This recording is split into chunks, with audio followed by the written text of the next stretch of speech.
రేవంత్ రెడ్డికి రక్షణ కవచంగా బండి సంజయ్ ఉన్నారని చెప్పి కూడా కళ్ళు దొబ్బినాయి ఇంత చూసినా. అవును, మీడియా వాళ్ళకు కనీసం అన్న ఇప్పుడు మాలాంటలో రాజాబాయంటలో వాడు వీడంటే ఇవాళ మీడియా మొత్తం గొంతెత్తి మమ్మల్ని తిడతారు. ఇంతకుముందు నేను వీడియో అయినా ఒక పేపర్ రోడ్ వాడు, మరి మీడియా ఏం చేస్తుంది, ఒక పేపర్ రోడ్ వాడు అని కేసీఆర్ కొడుకు మాట్లాడుతుంటే మీడియా ఎందుకు కూర్చుంటుంది, వాళ్ళు ఎందుకు కూర్చుంటుంది మీడియా? ఒక పేపర్ రోడ్ వాడు, ఒక బీజేపీ ఓడు. బిడ్డ నీ అహంకారం కండకారం తీస్తాం బిడ్డ. గంత నీ అయ్య ఇంకా వాళ్ళ అయ్య ముఖ్యమంత్రి అనుకుంటాడు, ఇంకా ఆయన మంత్రి అనుకుంటాడు. వాడు వీడా? నీ భాషనే, నీ అహంకారమే బీఆర్ఎస్ పార్టీ కుంపముంచింది. నీ అహంకారమే బీఆర్ఎస్ పార్టీ కుంపముంచింది.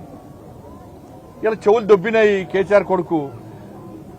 అసెంబ్లీలో ఏ రోజన్నా వీళ్ళు 6 గ్యారెంటీ గురించి మాట్లాడారు, కొట్టాడు, వాకౌట్ చేసిరా? వీళ్ళు కొట్టాడు ఎప్పుడైనా? 2500 గురించి మాట్లాడింది నేనే, మాట్లాడలేదంటాడు.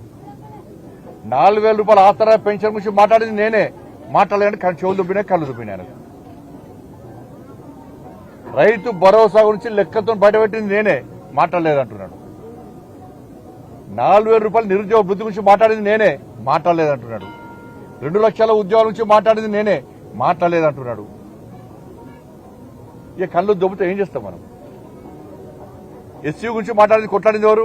నీ బీఆర్ఎస్ కొట్టాడినా? స్టేట్ పిల్లకే పరిమితం. మరి లాంటి దెబ్బలు తినేవారు? మా యువ మోర్చా లాంటి దెబ్బలు తిన్నారు, మా మహిళా మోర్చా లాంటి దెబ్బలు తిన్నారు, మా ఎమ్మెల్యేలు అరెస్ట్ అయ్యారు.